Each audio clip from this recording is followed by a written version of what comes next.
Take a good look at this abomination of God. No, this isn't a teaser for the third Subnautica game. This is the Tully Monster Gregarium, or the Tully Monster. Now, in my not-so-humble opinion, I believe that the Tully Monster was the best creature to ever grace this planet's oceans, nay, the best creature to ever exist in the known universe. Now, I've already paid tribute to the Tully Monster in block form, but that's not enough, which is why in this mini-documentary video essay, I will be going over the reasons why the Tully Monster is good. Reason 1. Just look at it! This is so stupid! I mean, it looks like what an alien would draw if it was given a bad description of a fish, and the alien was blind and had no arms. It's just a sausage with a trunk and 2 sticks for eyes. It's so dumb! This truly wasn't one of nature's proudest moments. Reason number 2. Here they are condensed. And now you know why the Tully Monster is actually the good monster. I just want to rub its little Tully head. I wonder why it's called the Tully Monster. I mean, it's not a monster. What's it going to do? Smack you on the face with its proboscis? My dream. One thing that's actually quite fascinating about the Tully Monster is that literally no one knows what it is. Like, some signs point to it being an invertebrate, some signs beg to differ. Like, no one's been able to nail it down definitively. There've been theories and stuff, but no one knows what this thing is. For people who are actually interested in this, other than its stupid face, there's a good video by Benji Thomas. I'll have it linked in the description. That's how he originally found this beautiful creature. But no one knows, like, what it is. It's quite scary, to be honest. I mean, I know some prehistoric fish can look more alien than any aliens will ever come up with. I mean, our thought process for designing aliens goes like, get a human, make it grey. But I don't know, there's just something about it that makes it seem so separate from all other creatures at that time. Come on, in no way is this creature native to this planet. Right, I'll name some other prehistoric fish and I'll see if you know what I mean. Placiderme, the Tully Monster. Metasprigina, the Tully Monster. It's not right. What is this thing? I mean, I wouldn't be surprised if it turned out that 300 million years ago, aliens just visited Earth, dumped this into the oceans and then booked it. They're like, it's your problem now, we're not dealing with this. But of course, the best things in life are often gone before we know it, and on Monday the 15th of May, 300 million years ago, the unthinkable happened. The Tully Monstrum became the Tully Gonstrum. It went extinct. I mean, this truly was a loss for nature and for planet Earth itself. Don't lie, you cried when the Queen gave her now iconic speech about the Tully Monstrum's extinction. You cried, and it was justified.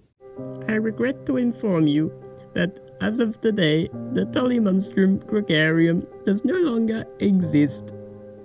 I am the Queen. Oh, just thinking about that day is giving me shivers. I mean, just think of a better animal. Think, okay, I'll give you time.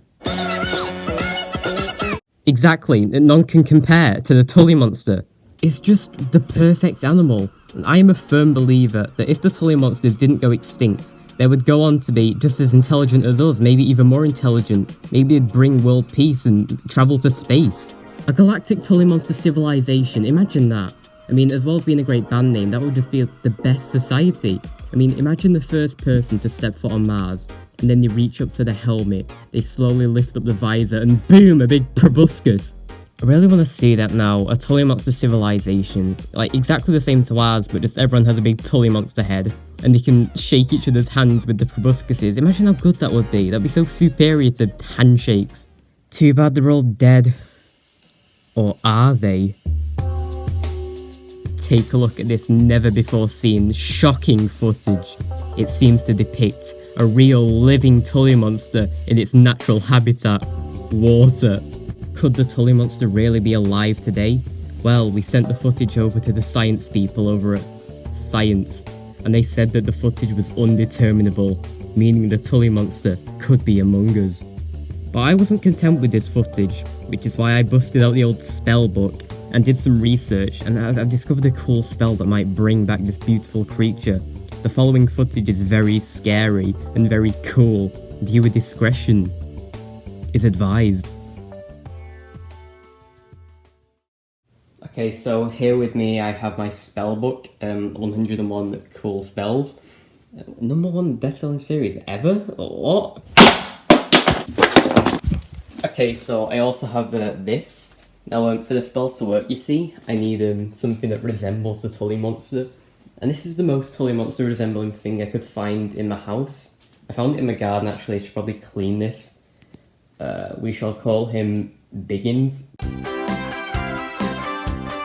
Okay, it's filled with dirt. Anyway, on with the sacrifice. Did I call this a spell? Because this is a sacrifice. Like, there's no way around it.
Okay, so nothing happened and they just ended up setting fire to a toy. But on the bright side, we've still got that footage. There still could be a Tully Monster somewhere in the...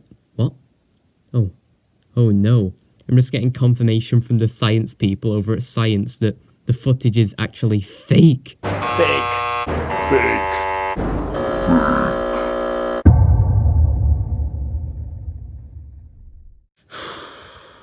So, after crying for about 15 hours straight, violently, I finally regained hope, because there is a third option, and it's the most extreme option. It's definitely like the nuclear option, but it might work, and I think we should give it a shot. So, as we all know, Elon Musk is trying to create the world's first real-life cat girls. My advice to them, give up. If they were really so smart, they should be developing the world's first genetically engineered Tully Monster people. I mean, that would be so much better, right? Listen, it's not that hard, okay? Get ready for some real science. Okay, so Elon and crew head down to the Maison Creek, where they find the Tully Monster fossil. They take some of that yummy DNA, bring it back to the science labs, mix it with a human, and boom, a Tully boy. Because that's how genetic splicing works. Anyway, I hope you all enjoyed this video where I tried to resurrect a stupid looking fish that's been dead for 300 million years. Quality entertainment. But for anyone who does watch this, I am glad I have managed to bring the grace of the Tully Monster into your lives. I also just think it has a lot of memeability, you know. I think it's something to do with all the great artworks and models people have made, so meme away. As always, I'd also like to give a big shout out to Francis Tully, the person who discovered the Tully Monster. Great guy. He's often quoted as being literally God. No, he wasn't. Okay, I've been underwater for way too long now. I need to go up for some air. I'll see you later. Also, for those who are expecting a sequel to the Mirrorman saga, you know he's dead, right? The Mirrorman's dead. There's no way he could have survived that fall. He's dead. Just like the Tullys. Speaking of dead people, let's go see if there's anything left of our good old friend Biggins.